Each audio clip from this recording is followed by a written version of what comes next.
If you're feeling blocked in your career, if you're feeling like you're not getting the promotions, the money, the opportunities that you feel that you deserve, and that other people who are not nearly as talented as you are, they are getting these opportunities, this money, the promotions, everything.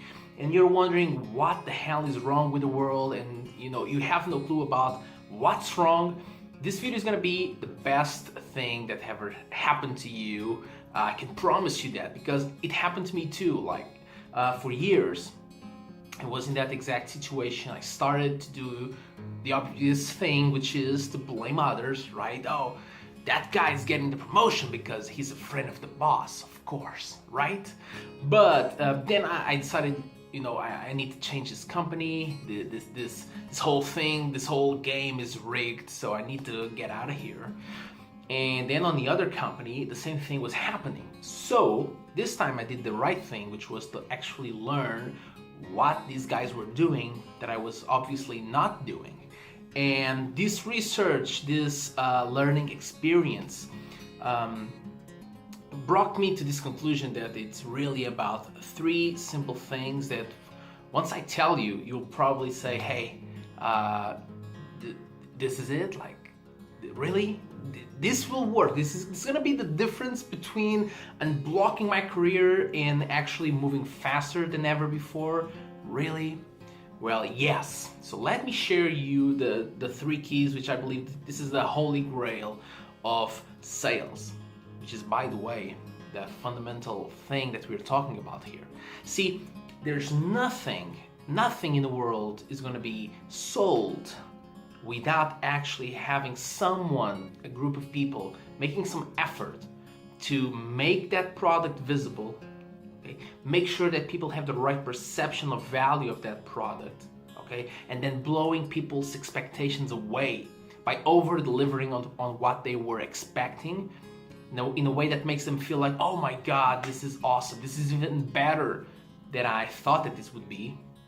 Because that's the trigger that makes people, talk about experiences. Think about this. When was the last time that you actually bothered to call a friend to talk about just a regular, normal, average experience? Hey man, sorry to bother you, but I just had an average dinner experience. It was just not a normal thing, but I thought that you would like to know that I went to this restaurant so and so, and it was average. Okay, thanks man, appreciate your friendship.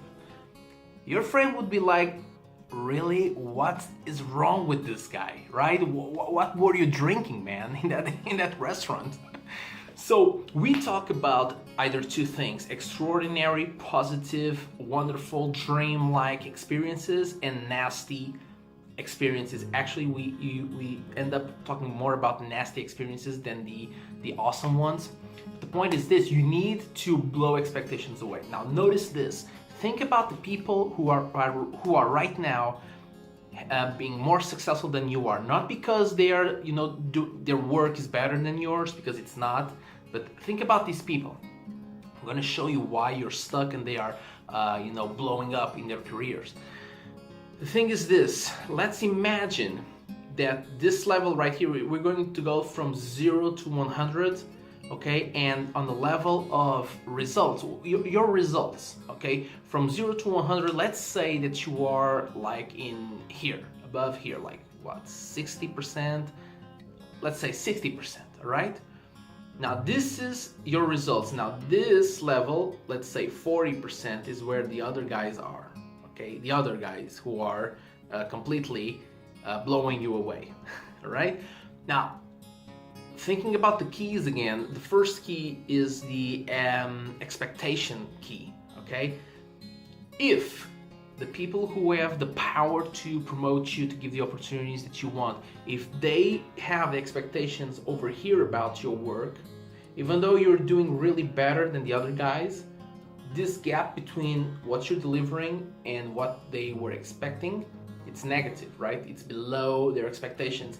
And the bigger the gap, the more negative their feelings will be, and their perception of your value will be about you, okay?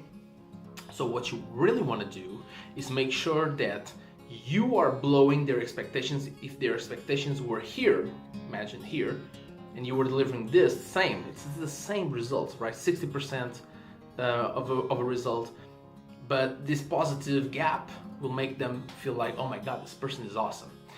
Now, this is easy when you're starting out, like you're starting out as a trainee in a company, people don't expect much from you. So when you're blowing their expectations away, what happens? What happens is that their expectations go up, right? They follow your level of experience, they expect new things from you, and so on.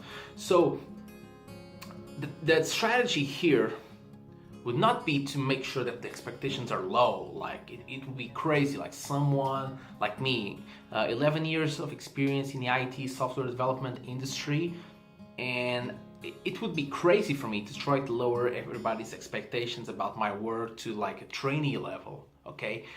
But what I want to make sure is that I need to understand and manage and identify where their expectations are, and consistently I need to, just over deliver and make sure that I'm blowing their expectations away. That's the only way that you will win, if you blow their expectations away, okay? So the reason why the other guys are winning is because even though their results are here, maybe there's the expectations of their bosses, the people that can promote them, are here below. So they have a positive gap, that's it. So this is the expectations key. The second key is perception. So again, the same result, 60%. But if you don't do anything about that result, if you just let it be, if you just deliver what you're supposed to, and you don't do nothing to the perception of value of what you're delivering, you're just giving away all the power that you could use to leverage and to help them see how much valuable the results that you're delivering are, okay? So the point is this, in regards to perception, nothing has like a price tag attached to it, right? Any of these books, how much would you pay for, let's say, this book? How much would you pay for this book? Whatever the price is, I can guarantee you one thing. You will pay only for situations, for books, for products that the price is lower than the perceived value. So for instance, if I value this book as a $100 book, because, or even more, right? If this book is being sold for $10, I would immediately buy it, right? Because the value is 100, they're asking me $10, it will be a no-brainer. But maybe some other book that I could not care less about, maybe I would give like 50 cents, and they were asking the same price, $10, I would say, are you crazy? Because notice what I told you, a book that I could not care less about. So think about this, what you want to do. Think up, your bosses, think at your level, your peers, and think about your team. You need to know what are their most desired goals, what are their most painful problems, because those are the things that they care about a lot. And every time that you help them, every time that you make some progress, help them make some progress on moving closer to their goals and solving their most painful problems, you will be perceived as someone of extraordinary value. And finally, you have to make all of that work visible. Visibility is the third key. Use it. Make sure that you're seeing your work and you're seeing the benefits, and redirect them when you're focusing on something that it's not so great and that you need to improve. Hey, I hope that video was helpful. My name is Bruno Coelho, and I'll see you in the next one.